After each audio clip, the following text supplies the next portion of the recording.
السلام علیکم ورحمۃ اللہ وبرکاتہ۔ ان الحمد للہ نحمده ونصلی علی رسولہ الکریم، اما بعد فاعوذ باللہ من الشیطان الرجیم، بسم اللہ الرحمن الرحیم۔ وما خلقت الجن والانس الا لیعبدون۔ سامعین و حضرات، اللہ مالک العلام کا فضل اور کرم کہ اس مالک کائنات نے توفیق عطا فرمائی بیان کرنے کی، دعا گو ہوں اللہ بیان کرنے کے بعد سامعین و سمیت میرے کو عمل کرنے کی توفیق عطا فرمانا اور سمجھنے کی توفیق عطا فرمانا۔ ساتھیو، صاحب و لائق احترام سامعین و حضرات، آج انشاءاللہ الرحمن عبادت کا فائدہ نمبر جو بیان کرنے والا ہوں وہ نمبر 8 ہے۔ جو 8 نمبر ہے اس کا عنوان عبادت سے دل کو قرار اور سکون حاصل ہوتا ہے۔ عبادت سے دل کو سکون اور قرار حاصل ہوتا ہے، تو کیوں نہ ہم دل کو قرار دینے کے لیے عبادت کریں، کیوں نہ دل کو سکون دینے کے لیے عبادت کریں۔ حتیٰ کہ دنیا میں لوگ سکون قرار زندگی میں لانے کے لیے محنت کر رہی ہے، مشقت کر رہی ہے، جبکہ اللہ مالک العلام نے سکون قرار راحت اپنی عبادت میں اپنی یاد میں رکھ دیا، تو ہم دنیا میں تلاش کر رہے ہیں۔ دنیا ایک دھوکے کا نام ہے، دنیا ایک فانی ہے، بقا رہنے والی اللہ کی ذات ہے، تو اسی کا ذکر کرنے سے دل کو سکون ملے گا۔ تو ساتھیو، صاحب و لائق احترام سامعین و حضرات، سنن ابی داؤد میں حدیث ہے کہ رسول اللہ صلی اللہ علیہ وسلم بعض دفعہ نماز کا وقت ہوتا تو کہتے، یا بلال اذان کہو، اٹھو اذان کہو، ہمارے دل کو راحت پہنچاؤ۔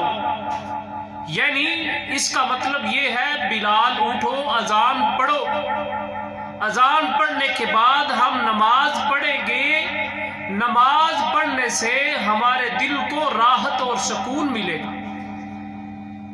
نماز جیسی عبادت کرنے سے دل کو سکون ملتا ہے، راحت ملتی ہے۔